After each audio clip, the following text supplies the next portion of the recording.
ទទួលបានការឧបត្ថម្ភដល់កម្ពុជាពីសម្ដេចកលាហោមសខេងបញ្ញរដ្ឋមន្ត្រីរដ្ឋមន្ត្រីក្រសួងមហាផ្ទៃនិងឯកឧត្តមសេងយូអនសម្ព័ន្ធទី2សន្ទុះនៃលបឿនគឺប្រហាក់ប្រហែលគ្នានៅឡើយទេចាឯកសន្តានប្រហាក់ប្រហែលគ្នាសម្រស់មួយបែបម្នាក់មួយស្លាទុំមួយសតែអញ្ចឹងសម្រស់មួយបែបម្នាក់ប៉ុន្តែអ្វីដែលសំខាន់ខ្សែទៅខាងក្រៅហាក់ដូចជាលូតជាងបន្តិចហើយចាលូតជាងបន្តិចហើយនរិនរាំងសីស្រីសពីចិត្តបុត្រចាដកខ្លួនបន្តិចម្ដងហើយចាឃើញថាមកព្រះពលាជ័យឃើញថាមកលេងគ្នាបន្តិចត្រង់កន្លែងនេះខ្សែទឹកខាងក្នុងហាក់ដូចជាបង្កើនលបឿនបន្ថែមបន្តិចហើយដែលជះនាគសមហាកោសាមានជ័យបារមីអង្គតាមអត់ទាន់ទេដោយសារនរិនរាំងសីស្រីសពីចិត្តបុត្រដែលទទួលបានទី123ចាពិសេសចុងក្រោយជើងទី1សម្រាប់ផែនទី2ដែលជះនាគសមហាកោសាមានជ័យបារមីអង្គរបស់ឯកឧត្តមទាសីហាខេត្តសៀមរាបចាឯ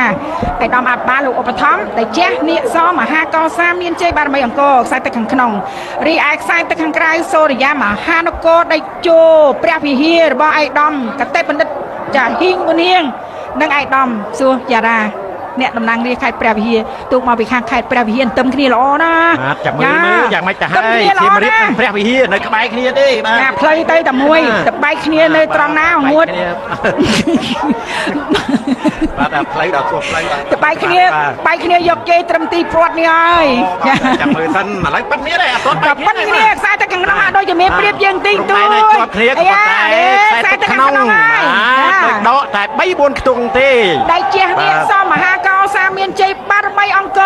របស់ឯកឧត្តមទាសីហាឈ្នះក្នុងជើងទី1សម្ដេចកលាហោមសខេងចានឹងឯកឧត្តមសេងយូអនបន្តជំរាបជូនទូគូពិសេសលេខរៀងទី123ចាដែលជាគូពិសេសចុងក្រោយខែទី2ចាដែលជះនាគសមហាកោសាមានជ័យបារមីអង្គឈ្មោះបរោះណាស់ចាឈ្មោះបរោះតាក់ទាញជាប់ចិត្តឈ្នះម្ដងកាលពីជើងទី1ចាជាទូកឧបត្ថម្ភដោយឯកឧត្តមទាសីហាអភិបាលខេត្តសៀមរាបសូរិយាមហាដេជោព្រះវិហាររបស់ឯកឧត្តមនេះឧត្តមសេនីយ៍ហ៊ីងមុនហៀងចាជាមួយនឹងឯកឧត្តមសួយយ៉ារ៉ាងកាលពីជើងទី1នោះតាមប្រកៀកប្រកាត់ដូចគ្នាឥឡូវតាមទៀតហើយប្រកៀកប្រកាត់គ្នាណាគៀកគ្នាល្អណាស់ហើយគៀកគ្នាក៏ប៉ុន្តែខ្សែទឹកខ្លាំងហាក់ដូចជាមានព្រៀបជាងជើងទី1ក៏គាត់បាទបែបនេះដែរកាលពីជើងទី1បែបនេះតែឥឡូវនេះចាំមើលខ្សែទឹកក្នុងកំពុងតែបន្ថែមហើយនៅតែប្រមាណខ្ទង់ទៀតទេចិត្តទាន់គៀកគ្នាមែនទែនខ្សែទឹកក្នុងយ៉ាងមិនហើយសូរិយាមហាក៏នៅសល់តែ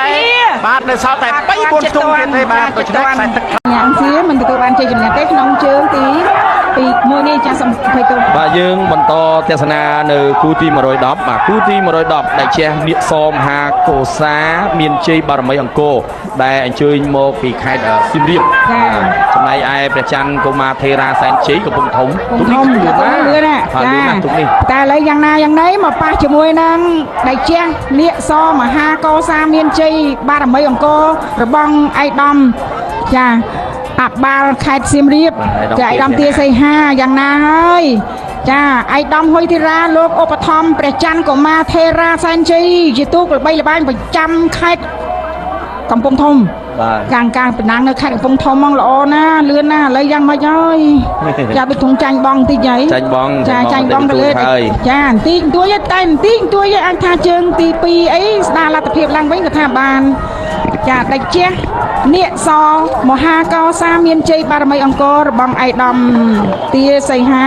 ទទួលបានជ័យជំនះក្នុងជើងទី1ទៅលើព្រះច័ន្ទកុមារថេរាមានជ័យបាទចំណែក